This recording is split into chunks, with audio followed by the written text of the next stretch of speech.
Welcome to the Company of Dads podcast, where we explore the sweet, silly, strange, and sublime aspects of being a lead dad in a world where men, who are the go-to parent, aren't always accepted at work, among their friends, or in the community for what they're doing. I'm your host, Paul Sullivan. Our podcast is just one of the many things we produce each week at the Company of Dads. We have various features, including Lead Dad of the Week. We have our monthly meetups. We have a new resource library for all fathers. The one-stop shop for all of this is our newsletter, The Dad. So sign up today at thecompanyofdads.com/thedad. Today, our guest is Adrienne Prentice, co-founder of Keep Company. It's a platform that aims to help companies reduce burnout among their employees, i.e. parents and caregivers, and ultimately retain top talent. She came to this after returning from a maternity leave to a company where her role had been changed radically while she was out. It led her to shift and focus more on coaching before she started Keep Company with her co-founder, Claudia Naeem Burt. Adrienne has 2 kids, a boy and a girl, and lives outside of Washington, D.C. Welcome, Adrienne, to the Company Dads podcast.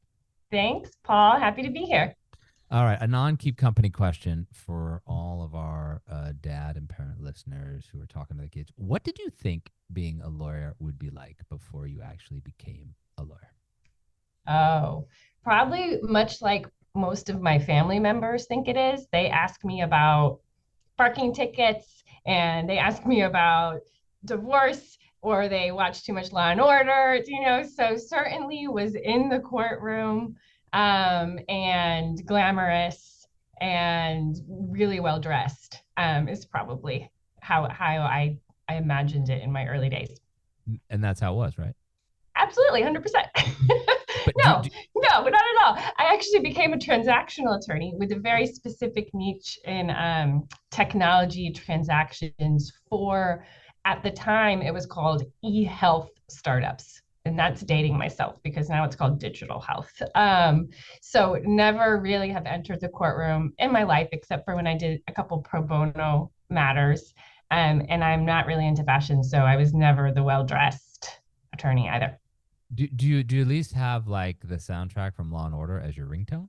Boom, boom, boom, boom. Yeah. Oh, yeah, absolutely. Because every attorney has.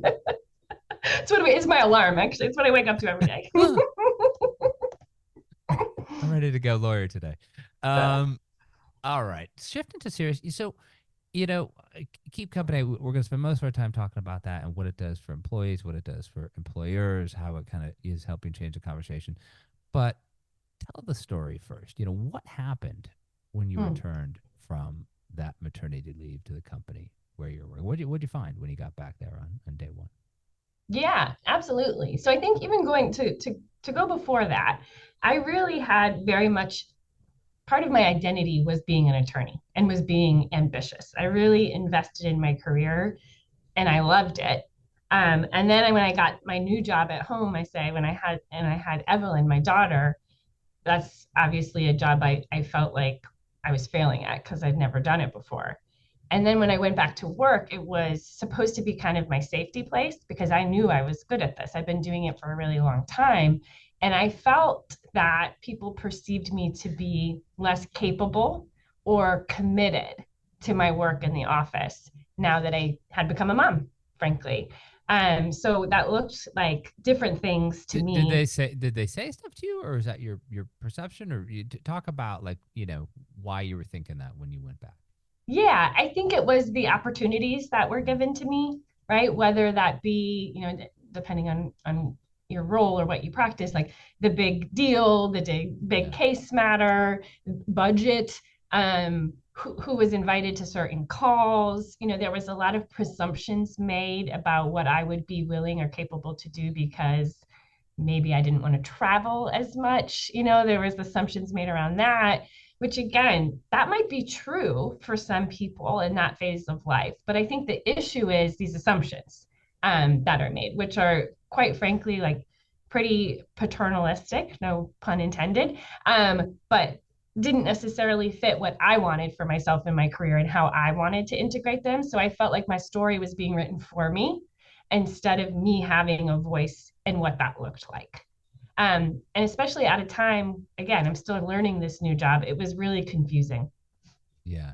And again, for listeners, you were a lawyer working amongst other lawyers in the corporate law part of this Oh, company. So one might assume that among all those lawyers, somebody might understand employment law, or somebody might, think that why this was a bad idea. Did that ever come up in the conversations? um, did it come up? I mean, it did in a sense. I mean, one thing I will say is that it was at a time when there was a lot of corporate reorganization going on. And so there was a lot of shifts happening, anyways. And so I think that what I was feeling like being iced out because I became a mom was framed more like, oh, there's just lots of changes happening right now. Yeah. The timing was complicated, to say the least. There's a podcast that our listeners will have heard ahead of yours is with a woman named Amy Beacom, Dr. Amy Beacom. She started the Center for Parental Leave Leadership, and one of the things she does is she helps companies, plan both the before and the after. In this, and I know we're going to talk about what you do, but in this situation, was there any planning for the before and the after at this company? Um, no, not really. And at the time, part of the reason could be that all I had or was given was my 6 weeks short-term disability leave. So, no, Wait, you gave birth and you were disabled too? What? yeah, exactly. What? Holy. It's a condition. Oh, wait, no, that's not true. That's just the way it gets classified. Okay, all right. Yeah, exactly. So you would think that, but I think like somewhat of a side note, um, and I'm skipping ahead a bit because I went into talent management and I did a lot of exit interviews. And I would get really frustrated because even if it wasn't new parents, but any parents who ended up resigning or leaving an organization, they would say things in the exit interview about why they did it: quality of work, not enough, admin support or resources. But there was often, where I worked and in many other organizations, a different narrative told, which is that they couldn't hack it and they needed work-life balance. And so there's kind of like this story as to why people are leaving. They either don't feel supported, they're not getting the work, and that's the core of why they leave. But then there's why people tell themselves they leave. And with parents and caregivers, it's often because, again, they just can't hack it. They don't have enough time or energy because now they have all these things they need to do at home. And for the listeners, your daughter is 7, so this is not like it happened 27 years ago. This is very recently. In your exit interview, what did you say when they asked you why you were leaving? What did you tell them? Oh, I was very honest. That's one thing about me, Paul. I think in our short time that we've known each other, I'm an open book. You've learned that. I was honest. And what was I told? I was told a lot of the trite things that women hear every day in the workplace. Why are you getting so emotional about this? I was told at that organization, despite being promoted twice over 18 months, that I was difficult and unlikable. So it's truly they like. told you this in the on your way out, or was in sort of anonymously other colleagues saying this? This was leadership told me within the process. Yeah. Right. Is it in the file? Of course not. Do you know? But these were things that were said. And to your point, my situation is somewhat egregious, but this happens every day. So I got angry. As you should. I mean, who wouldn't get angry? I mean, this is not like, Yeah. And you get and you leave, and you do some coaching, you do some other legal work, but tell me the story as to how how all of that, post this corporate, attorney job, how all of that leads to what you're doing now, which is the formation of Keep Company, which is 2 years old. We're gonna spend the rest of the time talking about that. But how do those, your own life experiences plus things that you're doing as a coach, this other company you start, how does that all sort of add up to creating Keep Company 2 years ago? Yeah, absolutely. I think to go way back, my mom is an entrepreneur and she's a total badass. So I think there is like, the older I get, the more I'm learning how my parents and the way I grew up have really formulated my viewpoints and how I, want to show up for my kids and that sort of thing. So she was like a problem solver in before her time in that regard. So another thing that happened while I was at this company was I had an amazing sponsor, like a true sponsor in every regard, who on like week number 2 got me an executive coach. And I was confused because I just started. And I thought coaching was remedial and Right. for poor performers. He was based in London, where he said, "Oh, no, no, no. If you don't have a coach here, you're not taking your career seriously. It's a vehicle where you unlock your potential." And it really did that for me. It helped build my confidence to, climb that corporate ladder, get over imposter syndrome, and those sorts of things. So when I was at this turning point where I had this little baby that I didn't know what to do with, and a career that felt completely different than the one I had left like 6 weeks earlier, that's why I decided to become a coach myself, because it was so incredibly beneficial to me. So I did that. And then I kind of hung on my own shingle, and I was a coach largely focused on working parents and caregivers. Then I went to a large law firm and I sat in the talent management department. And as I mentioned, I did exit interviews, but I also did internal coaching there. And it was these persistent themes that I think were almost universal and certainly devastating that the parents and caregivers I spoke to shared. The first was isolation. This is before the pandemic, so not physical isolation, but truly like, why does everyone else have this figured out except me? What's wrong with me in trying to make this all work? The next theme I saw was they were sacrificing their health and well-being. So they were just responding to demands at work and at home. Forget massages. They weren't sleeping more than 5 hours a night or drinking water or getting fresh air. Like truly, really not taking care of themselves. And then the third is a skills gap. So at the time, I didn't call it that, but looking back, that's what it was. Nobody knew how to draw a boundary, say no, ask for help, have difficult conversations. I have since gone to a few back to school nights, including my daughter's most recent one, where they're teaching social emotional learning, and a responsive classroom where they teach kids how to problem solve and mindfully breathe and move their bodies and name their feelings. And we weren't taught that. And if we're going to have sustainable careers where we have to integrate all these different parts of who we are, those skills are actually really necessary, not even in just the parenting, but almost like parenting ourselves. So, anyways, it was kind of that personal experience that we just talked about at the top, and then this professional observation, as well as hearing lots of similar stories from my friends, that led me to quit and eventually start Keep Company to solve this issue.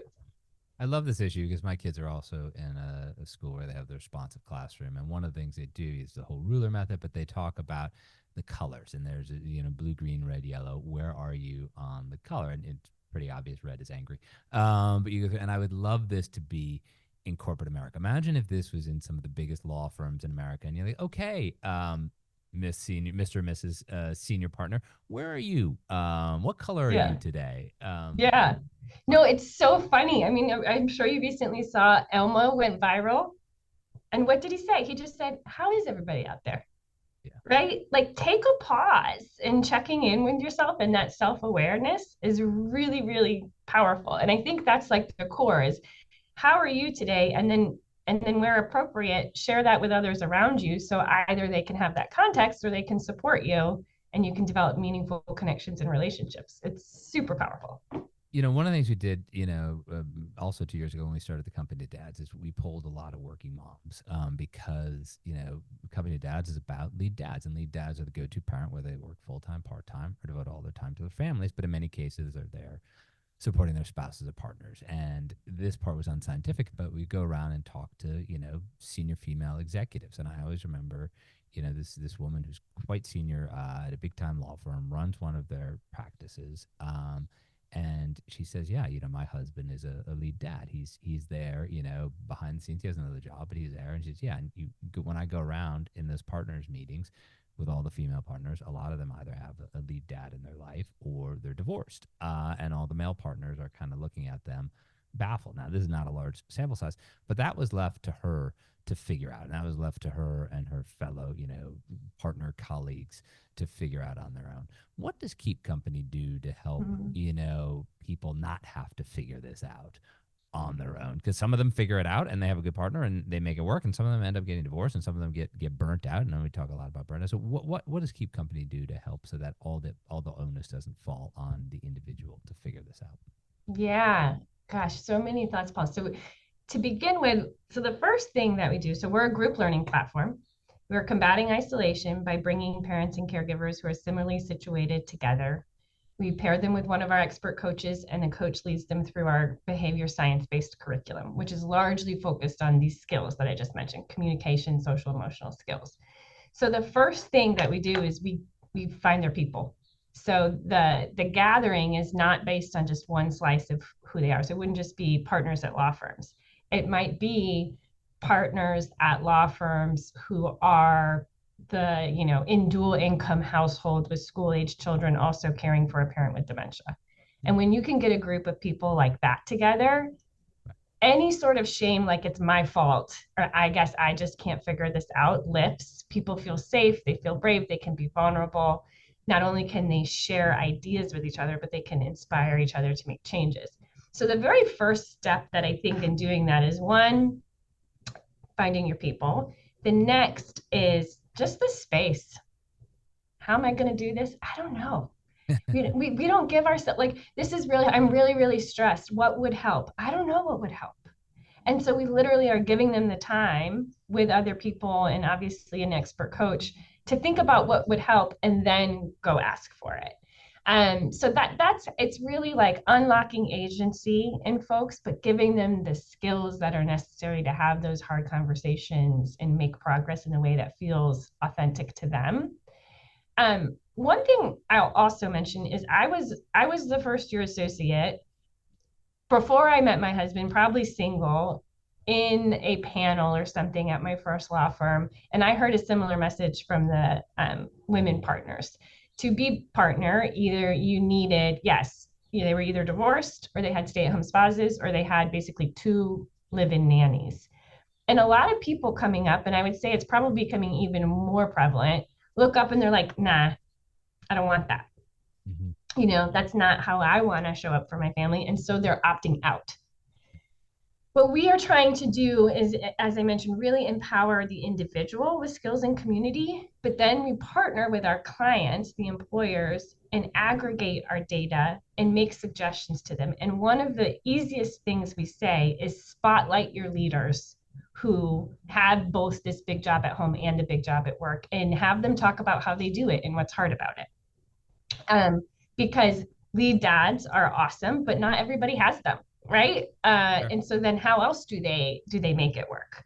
And so spotlight the lead dads, because there might be, a male associate who wants to be a lead dad, or spotlight, asking for help in a way that women who grow up saying they're supposed to do it all feel like they don't have the permission to do. So but once you just start opening dialogue, it's incredibly has this like ripple effect.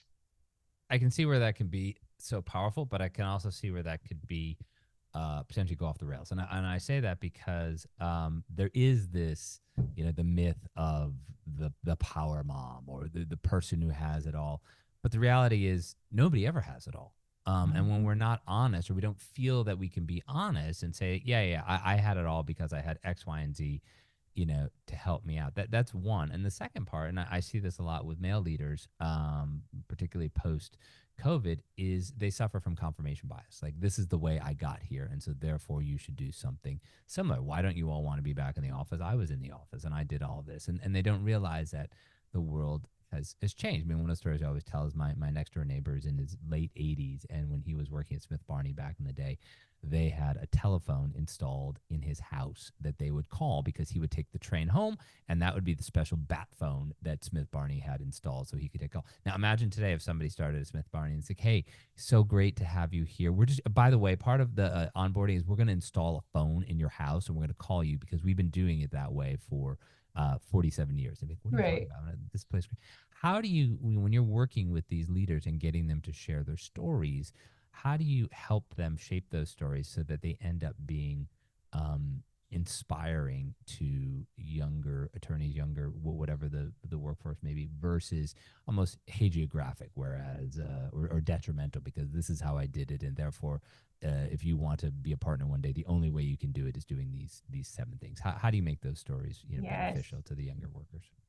Yeah. We loathe the listicle. We loathe that this is what you need to What do you do. mean? 7 ways to achieve happiness, as long as it's an odd number. Do these 7 things. Like, I'll do those 7 things. Yeah. I eat kale 3 times a week because it was on a listicle. Come on. Yeah, exactly. Check, done. Right.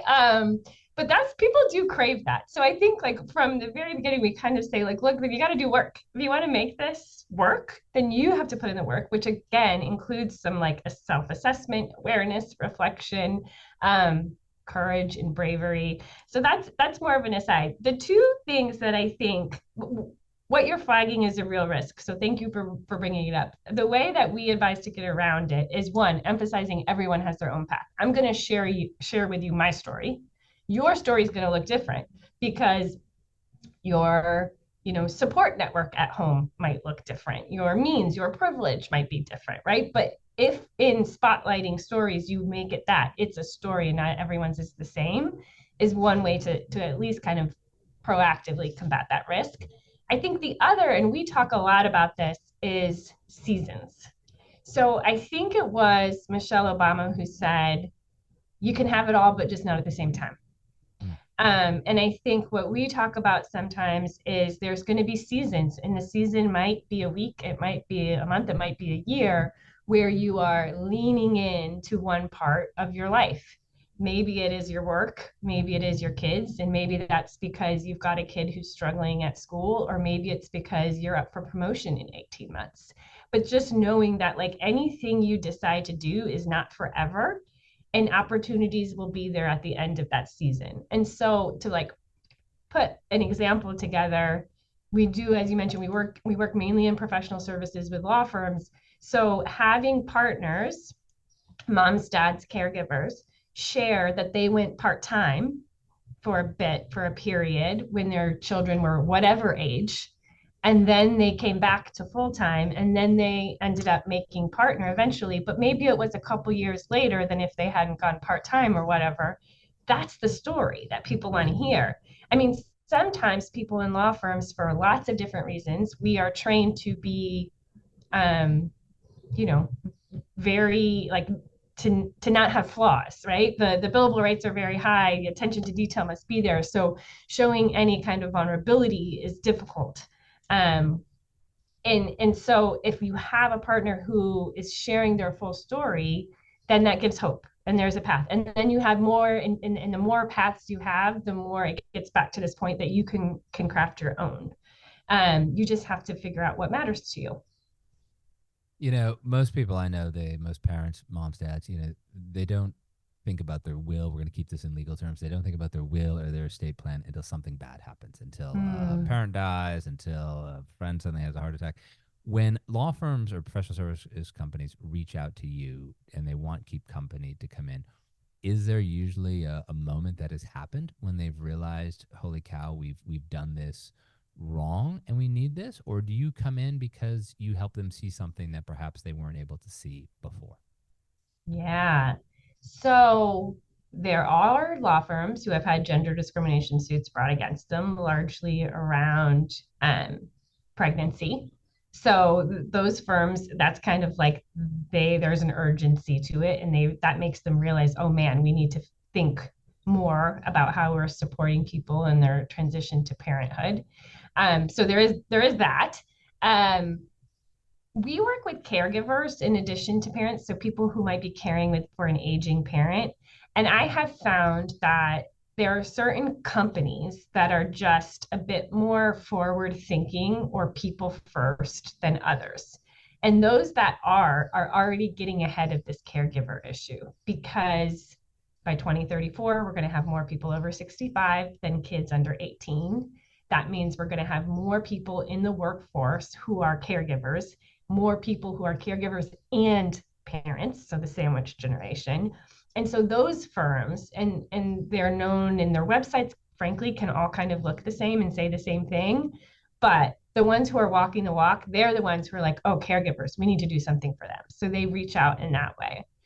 The other so that's the more like proactive bucket. The lawsuits is an obvious reactive bucket.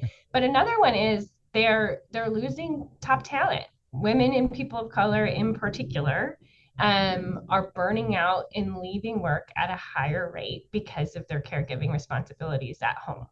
And so in the legal industry, 50% of the first year associates, for instance, are women. And the average equity partners, I think, is 20%. And so there's no closing those gaps without figuring out how we can keep, parents and caregivers. And the other one, for attorneys who are people of color, they're 3 times more likely to be caregivers than white attorneys.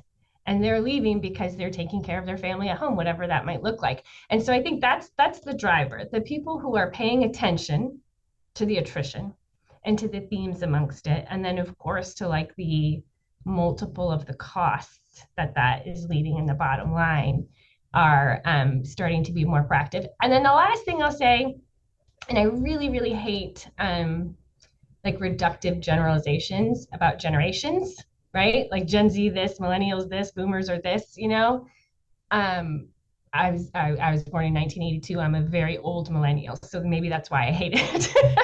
But Gen Z folks coming up are requiring more. They want to be taken care of, not just so that they're better employees, but like be considered as whole people.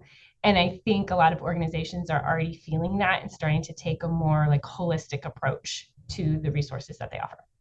Do companies even know how many caregivers they have in their workforce? No, but they will soon when they use our care census. What is this? What is a care census? What do you go like? Yeah. Show of hands here. How many caregivers? Tell me how it works. Yeah, absolutely. So it was actually a problem in a product that we stumbled upon, because I would be pitching organizations and I would say, you've got way more parents and caregivers than you think. Trust me, there's more than you think. And here's how you should support them with our group learning platform. And we had our CTO started in October, and he said, hold up, that's a product right there. We can help solve. And not only for our purposes, right? So we know who is eligible for Keep Company, excuse me, but so that the organization can make more strategic decisions. So the care census is a standalone product where employees confidentially tell us about their role at work, their role at home, their challenges. They take a well-being assessment, and then we aggregate the data and give it back to the organization.